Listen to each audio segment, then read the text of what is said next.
இடத்துலதான் ஆத்மநாத சுவாமி கோவில் இருக்கு.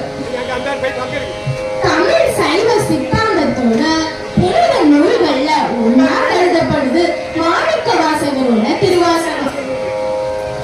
அது இந்த ஆலயத்துல இருந்துதான் உருவாச்சு.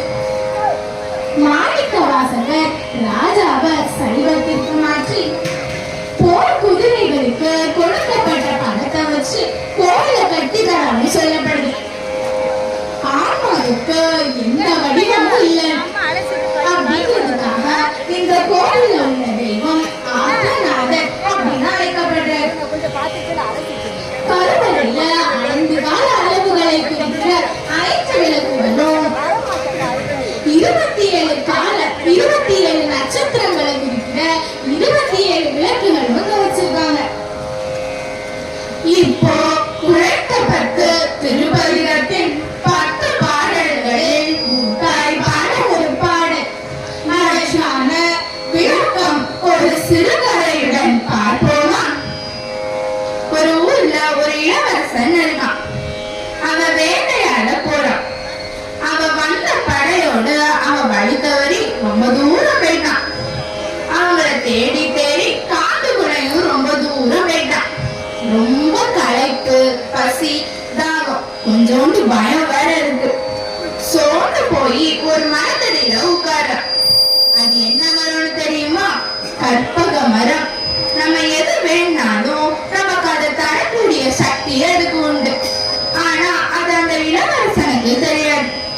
அவன் நினைக்கிறான், இப்போ கொஞ்சோண்டு தண்ணி கிடைச்சா நல்லா இருக்கும்ல அப்படின்னு.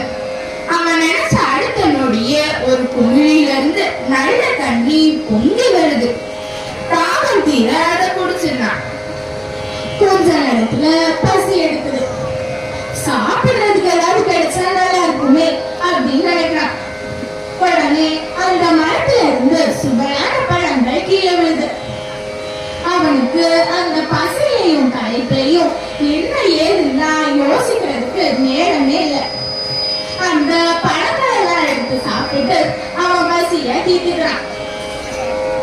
பிரயாண களைப்பு இந்த மயக்கத்துல அவனுக்கு தூக்கம் கண்ணை கட்டிட்டு வருது. இப்ப பஞ்சு மெத்தையோட ஒரு கட்டில் இருந்தா எப்படி இருக்கும் அப்படின்னு நினைக்கிறான். உடனே கட்டிலும் வந்துருது. ஏறி படுத்தான். காலெல்லாம் வலிக்குது. பிடிச்சு விடுறதுக்கு ஒரு அழகான இளம்பெண் இருந்தா எப்படி இருக்கும் அப்படின்னு நினைக்கிறான். உடனே டக்குனு ஒரு இளம்பெண் தோன்றி அவன் காலை வருடி விடுறான். அசந்து தொங்கிட்டான். திடீர்னு முழிப்பு வந்து விழிச்சுக்கிறான். என்னடா இது, நம்ம நினைச்சதெல்லாம் கொடுக்குதே, ஒருவேளை இது ஏதாவது பேய் பிசாசு வேலையா இருக்குமோ அப்படின்னு நினைக்கிறான். ஒருவேளை அந்த பேய் மட்டும் இங்க வந்துட்டா அப்படின்னு நினைக்கிறான். இது என்ன மரம்? கற்பக மரம். நம்ம நினைக்கிறதெல்லாம் தான் அது சீக்கிரம் கொடுத்துருமே. உடனே தம்மை வந்து ஒரு பேரையும் அவன் முன்னாடி குதிச்சிட்டான். ஐயோ, இந்த பிசாசு நம்ம சாப்பிடுமோ அப்படின்னு யோசிக்கிறான். அவன் நினைச்ச மாதிரியே அந்த பிசாசு அவனை சாப்பிடுது. இப்படி நினைச்சதெல்லாம் நடந்தா அந்த இளவரசன் பிசாசு வாயில போய் விழுந்த மாதிரி நம்ம கஷ்டத்தோட வாயில போய் தான் விழுவோம். நல்ல பெண்ணு அப்படின்னு நினைச்சுதான் திருமணம் செய்யறான். அவன் இல்லைன்னா வாழ்க்கையே போச்சு அப்படின்னு சொல்லிட்டு திருமணம் பண்றான். கல்யாணத்துக்கு பிறகு ஐயோ இவளுக்கா ஆசைப்படுறோம் அப்படின்னு நொந்து போயிடான். ஆசைப்பட்டு ஒரு வீடு வாங்குறான். அக்கம் பக்கம் தொல்லை, ஏண்டா இந்த வீடு வாங்கணும் அப்படின்னு ஆயிடும்.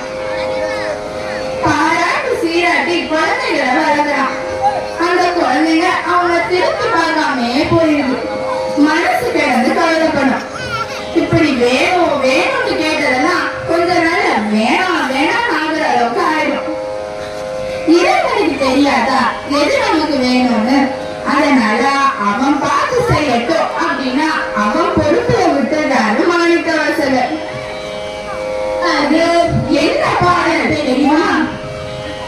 திருவாசகம் என்கிற 8ஆம் திருமுறைய